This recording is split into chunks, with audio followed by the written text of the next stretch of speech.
Virtually every fantasy setting has its deities, and Eora, the setting of Avowed, is no different. Before proceeding, however, I want to make it very clear that this video will have no spoilers. The gods of Eora play an extraordinarily important role in the context of Pillars of Eternity and Avowed, and they are different in a fundamental way from the gods of other settings. But to be able to talk about that without spoilers would be impossible, so I will reserve the spoiler version of this topic for another video. So, no spoilers ahead. Eora has a pantheon of deities that oversees its affairs in a manner not too dissimilar to that of other settings. Each of the gods represents a portfolio of domains and responsibilities that he or she oversees, and for which he or she receives mortal reverence. The pantheon exists in the sense of being connected to each other, but not every god necessarily gets along with the other gods, and as such, like in any other setting, it is a mixed bag. But I will be describing the pantheon in non-spoilerish detail for you to get a sense of who and what the gods are. Let us begin with the goddess who is traditionally seen as the leader of the pantheon, although the other gods would be inclined to disagree. Whataka is sometimes known as the Oathbinder, or Queen that Was, and Whataka is the goddess of law, justice, oaths, rulership, and vengeance. She is rumored to have once been more powerful, but became too dominant, and thus was opposed by the other gods and reduced in power, though the details of this are unknown. Whataka is singularly confident in her convictions and beliefs, which is to say, she believes it is her right to rule over others, be they gods or mortals. However, despite this, she still maintains some semblance of loyalty to her own portfolio as an upholder of oaths and the law. Her only known manifestation is known as the Strangler, a leathery-skinned old woman clad in tattered finery, whose sole purpose is to execute oath-breakers, who appears on lonely roads and in alleyways when she is least expected. Whataka's worshippers typically hail from the upper classes, the nobility, as well as those who work in law enforcement. Her worship is particularly prominent in the Aederan Empire. Her clergy take an active role as lawyers and judges, and are pervasive in the legal system of many places on Eora. The goddess and clergy are served by the Steel Garrote, the military branch of the church, who hunt down and punish oathbreakers and enforce the will of the Queen that Was. A more atavistic deity is Gallolan, or the Lord of the Hunt. He is the god of the hunt, of beasts, of the wilderness, and even of assassins. Gallolan's creed is simple, and amounts to survival of the fittest, and everything that serves that purpose. Cleverness, cunning, and quick-wittedness are more prized by Gallolan than his brute force in pursuit of the hunt, and his worshippers range from frontiersmen, explorers, and hunters to scholars who see him as a seeker of knowledge, and even assassins who see him in the role of an enforcer, as it was rumored at some point in time that Gallolan served as an enforcer for Whataka when she was much more powerful. Most druids, if they acknowledge divine entities at all, which they don't always do, worship Gallolan. Predatory beasts are most sacred to Gallolan, such as wolves, tigers, and lions, and he will often employ such beasts in his service. His most common manifestation is known as the Changeling, of wild appearance and animalistic traits, pointy ears and sharp teeth, who is always accompanied by predatory beasts. Gallolan, referred to as the Seeker, is particularly revered in the region of Glanfath in the Eastern Reach. One of Gallolan's favorite pastimes is the creation of monsters and predatory creatures, often inspired by especially devout and competent worshippers of the Lord of the Hunt. Although no god could properly be called good or evil, Helia, the Sky Mother, might rightly be considered one of the more benevolent of the gods. She sits in her court of birds in the heavens, and has power over all creatures of the sky. Helia's portfolio encompasses the sky, birds, maternity, song, creativity, and the arts. Helia is effectively the goddess of the arts and song in addition to her other domains, and therefore inspires artistic creation throughout Eora. Her clergy is composed of both formal as well as informal priests, the former presiding over large and elaborate temples, and the latter acting as wandering healers and midwives, aiding those in the countryside. More than any other deity, Helia is paid special attention for her role in childbirth and maternity, as well as for her protection of children. Birds are her sacred creatures, and when she manifests, then she will most likely manifest as a bird. More than any other deity, Helia sees Aeothus as an ally and friend, and both have interests in renewal, birth, and beginnings. At first glance, Magran appears to be a straightforward deity. She is the goddess of fire and war. But although she is the patron of these things, she equally values cleverness and ingenuity, and is also a goddess of trials and transformation, things that fire and war often bring about. Magran's followers tend to be soldiers, officers, tacticians, strategists, and those who forge military devices. She is often described by her worshippers as not a goddess of battle lust or celebration, as much as military excellence and passionate discipline. And Magranites believe trials of adversity, such as warfare, are a challenge that can elevate Kith, which is how she has gained her secondary aspects. Perhaps because of the universality of her portfolio, Magran is popular throughout virtually all of Eora, and followers of Magran were likely involved in the creation and development of firearms. Perhaps most infamously, the clergy of Magran was directly involved in the creation of the Godhammer bomb, a massive magical bomb developed by the combined power of both the magical prowess of 12 Magranite priests and the goddess's own power, with conventional high explosives created with the aid of Rauatai's finest artillery specialists in an event called the Saints' War, which is a topic for another time because it contains spoilers. Abaddon is the god of industry, machines, strength, and trades, sometimes known as the Golem. His worshippers include smiths, traders, miners, jewelers, and all those who value industry and craftsmanship. An ancient legend tells us that Abaddon was once destroyed by another god, but his immortal essence clung to life, reforging itself as one might expect of a patron of smiths. It is claimed that Magran aided him in his return, and he therefore sometimes is known as the Smith of Magran. In contrast to Helia, who is the goddess of inspiration, Abaddon represents the wherewithal to follow through with things that have been inspired. More than any other deity, Abaddon is beloved of the working and laboring classes, as he represents the hope that hard work and perseverance will pay off in the end. The goddess rumored to have slain Abaddon is Andra, though the details of that would include spoilers and as such will not be part of this video. Andra is the goddess of the seas, mourning, loss, and relentlessness. Wherever sailors sail and travel, they pay homage to Andra, and perhaps above all, the islands of the Deadfire Archipelago pay great tribute to the Lady of Lament, whom they call Nagati.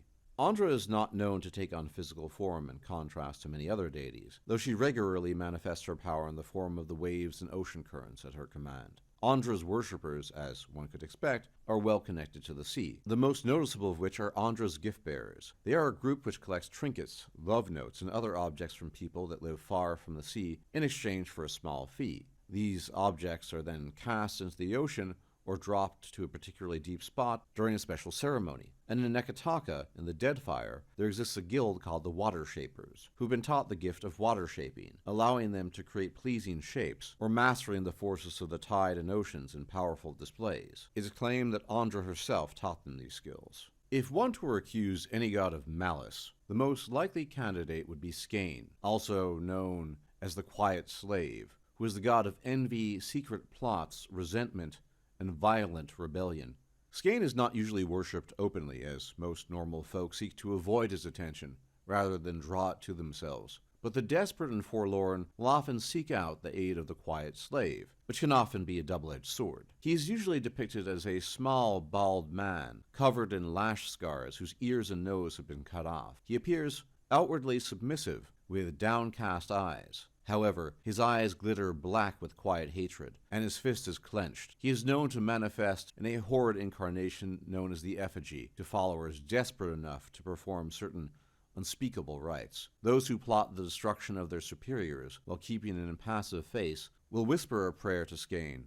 Political rebels also call upon him for justice, in the hope that he will intercede on their behalf with Whataka, with whom he is associated. However, Skane is an unforgiving deity. If a supplicant tips his hand or acts too rashly, the god will abandon them, or worse. The same goes for those who actually achieve their ambitions and rise to a higher station. They can no longer count on Skane for aid, because those who rise in social standing can no longer be considered part of Skane's flock, and can even be targeted by their former co-religionists.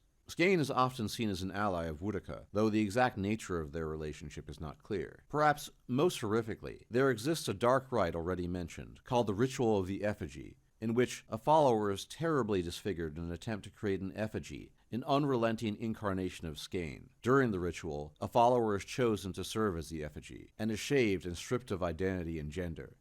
They are then scourged bloody, their ears and nose cut off, and their eyes gouged out, replaced with shiny black stones. Finally, they are made to drink the quote-unquote privileged blood of a person of wealth or high birth. If the offering is accepted by the god, which it often is not, Skane will manifest in the effigy, becoming an unstoppable force of terror. The effigy will stop at nothing until the target's oppressors are slain, usually in a most gruesome manner, after which the effigy falls dead. Alongside Helia, Aeothus is rightly or wrongly viewed as one of the benevolent gods who favors Kith and seeks to help them on their life's journey.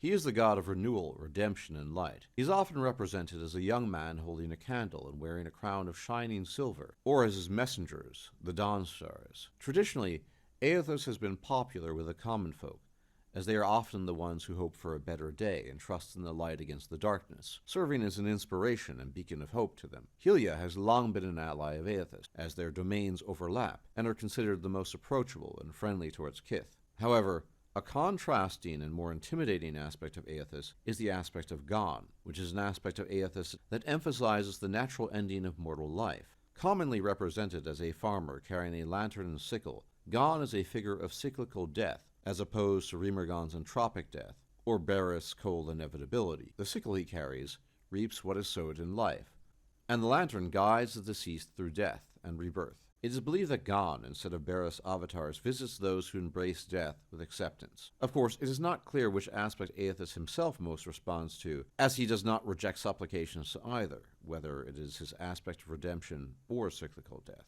Bareth is a strange deity, feared by some, revered by others, but her portfolio is unignorable, as hers is the portfolio of death, cycles, and doors. Bareth is sometimes called the Pallid Knight, due to her manifestation as a cold, gaunt, and pallid warrior. Alternatively, he sometimes manifests as the Usher, an old and silent dwarf with a rictus grin. Perhaps more important than anything else, Bareth represents the wheel of reincarnation itself, and consequently whatever fear might be felt for her is just as often coupled by respect, due to the necessity of the wheel of reincarnation. Unsurprisingly, the amount of worshippers Bareth has is fairly limited, as she is not a popular deity, for rather obvious reasons. Bareth has a relatively small priesthood, in part because she does not often speak to them. However, Bareth has many petitioners and occasional followers, because all mortals must die, and when the end is nigh, they often gravitate towards Bareth in the hopes of obtaining favorable outcomes in the afterlife. And whilst the common folk might fear the priesthood of Bareth, they also respect them for their level-headedness and their unflinching resolve in the face of endless death and suffering. Perhaps the most mysterious of the gods, for reasons that will be rendered obvious, Whale is the god of dreams, secrets, mysteries, illusions, and revelations, and is of indeterminate gender, and presents itself, when it presents itself at all, as a mass of swirling eyes from all manner of races and shapes. In contrast to all the other gods, Whale, by its very nature, does not have clear directives, and is as confusing to its followers as it is to those who do not follow it. For instance, there is a task assigned to you in the game Pillars of Eternity to bring a sacred text of Whale back to a priestess who asks for it. But Whale itself intervenes and tells you to bury it, in contradiction to its own priestess's wishes. Although not popular, Whale's followers often work in places of knowledge, such as libraries and other centers of learning. Without question, the most foreboding and feared of the gods, some even say by the other gods, is Rimergond. Rimergond is the god of cold, winter, entropy, famine, disease, and final death. Some believe Rimergond to be the oldest of the deities, given his absolute primal nature, and he shares a complicated relationship with another god of death, Bareth, both being masters of death. Rimergond oversees the cold, destructive act of death itself, Bareth determining who will be reborn, just as certainly who will die. Rimergond is the executioner's axe. Rimergond shows Kith that all life ends in stillness. His is the final death, from which no one, not even gods, return. The Beast of Winter has but one popular manifestation, that of a many-eyed oryx that reeks of death and decay, and its albino fur is encrusted with ice and snow. Stories tell that the creature is 30 feet tall, sometimes even taller, but despite its massive size, it appears cadaverous, as if it hasn't eaten in weeks. There are innumerable stories of the god's terrifying passage through the lands of Eora. When the Beast of Winter stirs, bitter winds and beastly howling follow the creature's every move. Wherever the beast plants a hoof, all life withers to dust. Even the gods flee from its path, and it is said that none who even see it from afar survive. Worshippers of Rimergond are far and few between.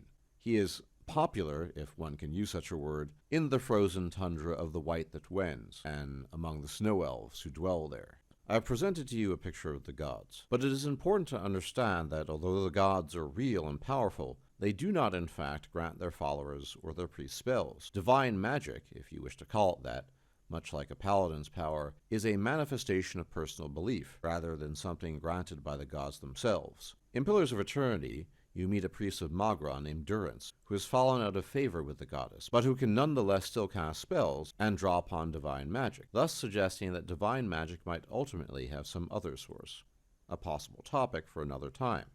And there we have it, our spoiler-free overview of the gods of Eora and Avowed. Next time we talk about them, expect massive spoilers. And as always, thank you for tuning in. Please leave a like, comment, and subscribe, as it really helps the channel, and I will check you out later. Everyone take care.